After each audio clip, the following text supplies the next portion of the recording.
ભરૂચના સામાજિક વનીકરણ વિભાગમાં કવિતાબેન કાંતિલાલ ગોહિલ નામના કર્મચારી કાર્યરત હતા। ટૂંક સમય પહેલા ભરૂચના ડીએફઓ અને જે હુકમની કારણે કવિતાબેનને ડેપ્યુટેશન પર કેવડિયા મૂકવામાં આવ્યા હતા। ત્યાંથી પડતા ફરતા ડમ્પરની ઠોકરે આશાવાદી કર્મચારીનું મોત નીપજ્યું હતું। આ બાબતે તેમના હક હિસ્સા નામોની તેમજ ડીએફઓની જો હુકમી સહિતની બાબતે તથા બદલી બાબતે 50,000ની લાંચ સહિતના આક્ષેપો સાથે ગુજરાતના મુખ્યમંત્રી ભૂપેન્દ્રભાઈ પટેલને સંબોધીને એક આવેદનપત્ર ભરૂચ જિલ્લા કલેક્ટર સમક્ષ મૃતક વન વિભાગના કર્મચારી કવિતાબેનના માતા પિતાએ આપ્યું હતું। મૃતક કર્મચારીને હક હિસ્સા તેમજ તેમની 9 વર્ષની પુત્રીને તમામ પ્રકારના મરણોત્તર હક હિસ્સા મળી રહે તે માટેની માંગ કરી છે। આ વિસ્તૃત આવેદનપત્રમાં જણાવ્યું છે કે ભરૂચના સામાજિક વનીકરણ વિભાગમાં કવિતાબેન કાંતિલાલ ગોહિલ વર્ષ 2017માં સરકારી ધારા ધોરણ મુજબ ફિક્સ પગારથી નોકરી કરતા હતા। વાગરા અને હેડ ઓફિસમાં તેઓ કાર્યરત હતા। વર્ષ 2022માં તેઓ સરકારશ્રીના રેગ્યુલર કર્મચારી થયા હતા।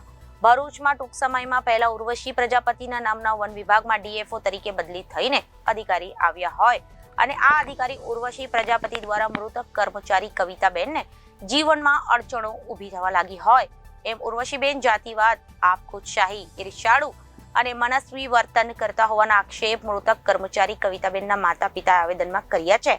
યેનકેન પ્રકારે મૃતક કર્મચારી કવિતાબેન અને તેઓ માનસિક ત્રાસ આપતા હતા। અવારનવાર કામની બાબતમાં ટોર્ચર કરતા હતા।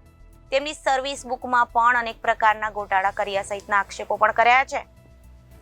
નોમિનેશનમાં પણ નામ લખ્યું હતું તેમ છતાં આજે નોમિનેશનમાં કોઈનું નામ બોલાતું નથી, પરંતુ ફરજિયાત ડેપ્યુટેશન પર મૃતક કર્મચારીને છૂટા કરી દેવાતા અત્યંત મનસ્વી વર્તનના કારણે મૃતક કર્મચારી કવિતાબેન સતત ડિપ્રેશનમાં અને પરેશાનીમાં રહેતા હતા।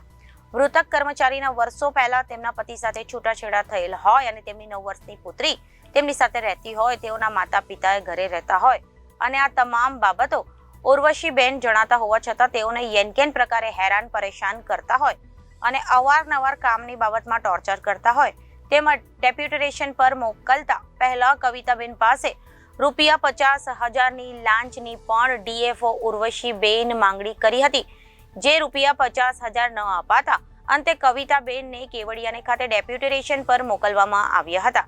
આ તમામ બાબતો મૃતક કવિતાબેનના માતા પિતાએ આવેદનપત્રમાં જણાવી છે। તેમજ વધુમાં જણાવ્યું હતું કે કવિતાની 9 વર્ષની પુત્રી હોય જેને મરણોત્તર વળતર મળે અને અમારી પુત્રી કવિતાને તો અમે ખોઈ ચૂક્યા છે, પરંતુ કાકાની પુત્રીને મરણોત્તર વળતર મળી રહે તે માટે ઉર્વશીબેન અત્યંત અડચણો ઊભી કરે છે।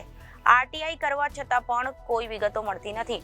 ઉર્વશીબેન અત્યંત ભ્રષ્ટાચારી, મનસ્વી, ઊંચી પહોંચ ધરાવતા અધિકારી હોય તેમ છે। ઉર્વશીબેન પ્રજાપતિ તથા તેમના મળતિયાઓને સખતમાં સખત સજા થાય તેવી માંગ સાથે આવેદનપત્ર અપાયું હતું। હું કાંતિલાલ અંબાલાલ ગોહિલ, વતન દહેજ। આજે નાયબ વન સંરક્ષક ઉર્વશીબેન પ્રજાપતિના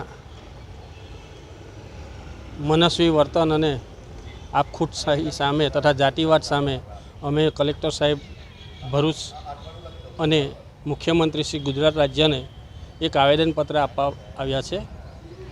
મારી દીકરી વન વિભાગમાં કાયમી ધોરણે નોકરી હતી,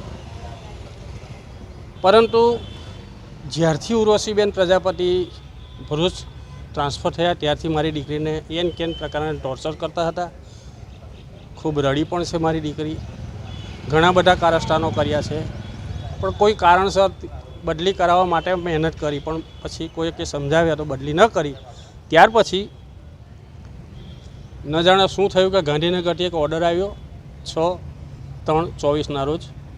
તો તે દિવસે ઓર્ડરમાં મારી દીકરી એક જ આખા જિલ્લામાં એક જ હતી કે મારી દીકરીની નામ ગાંધીનગર પહોંચ્યું। મારે એ કહેવું છે કે ગાંધીનગરમાં શું હાલ વર્ગ 3ના કર્મચારીઓની યાદી હોતી હોય, પણ મારી દીકરીની કોઈ પણ જાતની સંમતિ લીધા વિના મારી દીકરી કકળી રડી છતાં પણ એનું કોઈ ધ્યાન ન લીધું અને મારી દીકરીની વિધાઉટ સંમતિ, એની એ સિંગલ મધર હોવા છતાં એની 9 વર્ષની દીકરી છે, એના માટે પરીક્ષાઓ હતી, છતાં પણ ઉર્વશીબેને પોતાનું મગજ ચલવીને ગાંધીનગર દ્વારા બદલી કરાવી કેવડિયા મુકામે। કેવડિયા અમે ગયા, બહુ અમે ટ્રાય કરી પણ બદલી રૂકી નહીં અને અમે કેવડિયા હાજર કરવા ગયા હાજર થઈને પાછા પડતા મારી દીકરી નિરાશ હતી. તો મારી દીકરીને મેં વારે સમજાવી પટાઈને પૂછતા રડી પડી અને કીધું પપ્પા 50,000 રૂપિયા હોત તો મારી બધી ઉર્વશીબેન રોકવાના હતા. કહેવાનો અર્થ હતો કે છેલ્લી ઘડીએ પણ આને 4-5 દિવસ ઇરાદાપૂર્વક ન છૂટી કરી અને આ 50,000 ન મળવાથી તાત્કાલિક બુધવાર 13 તારીખે છૂટી કરી. આજે મારી દીકરીને 2 મહિના થઈ ગયા છૂટી કર્યાને. અને ત્યાર પછી પણ આજની તારીખે અમે એટલા બધા હેરાન પરેશાન છે. એનો એટલી બધી પહોંચ છે, એટલી બધી ભ્રષ્ટ વ્યક્તિ છે, એટલી બધી એની બહેની પહોંચ છે કે અમારા દીકરીના વળતરના કાગળો કે મારી માસૂમ દીકરી છે એને એ નાણાં મળવા જોઈએ એના મારા પણ એ રોડા નાખીને ઊભી રહી છે. અમારે ન છૂટકે ઘણા બધા મુદ્દા સાથે આ આવેદનપત્ર આપવાનું થાય છે. એમાં ઘણા એને અમે માહિતી અધિકારી નિયમ હેઠળ અરજીઓ કરી છતાં પણ એણે મને પૂરતી માહિતી ન આપી. ઘણું બધું કૌભાંડ આ બેને મારી દીકરીને મારી નખાવામાં કર્યું છે. આમાં હું તો એક જ વાત કહું છું કે મારી દીકરીના મારનાર ઉર્વશીબેન અને એના 2 મળતિયા જ છે. અત્રે પણ અહીંયા મને તપાસ કરવા આવ્યા હતા. એટલે હું આપ સૌ મીડિયાના માધ્યમથી એ જ કહેવા માગું છું કે આવી વ્યક્તિને તાત્કાલિક અસરે સસ્પેન્ડ કરવી જોઈએ, જેથી મારી દીકરી તો મરી ગઈ પણ ભવિષ્યમાં કોઈની દીકરી કે દીકરો આવા કરુણ મોત કે મેં જે એવું મોત જોયું છે આ બાપે કે મીડિયા મિત્રોને ખબર જ છે, આપે ચલાવ્યું પણ છે કે આ અક્ષમ્ય છે.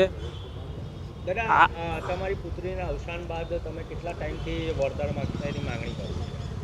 હું ઉર્વશીબેનને પણ આપી ચૂક્યો છું, કેવડિયા પણ કાગળો આપી ચૂક્યો છું, પણ નવા બહાના નીકળે છે અને અમારા પૈસા અટવાઈ ગયા છે. પૈસો નહીં મળે એનો સવાલ નથી. મારો ધ્યેય મકસદ એક જ છે કે આ ઉર્વશીબેનને કડકમાં કડક સજા થાય. આ ઉર્વશીબેનની તાકાત તો જુઓ કે સિનિયર લોકોને રવા દઈને જુનિયર લોકોને ચાર્જ આપે છે. સિનિયર લોકોને રવા દઈને જુનિયર લોકોને ક્લાસ 1 ઓફિસરના ચાર્જ આપે છે, ક્લાસ 2 ઓફિસરના ચાર્જ આપે છે. ત્યાંથી જ વહીવટીતંત્રે સમજવું જોઈએ કે આ કેટલી માથા ફરેલ અધિકારી હતી. Reporter Viral Gohil, Janadesh news, Bharuch.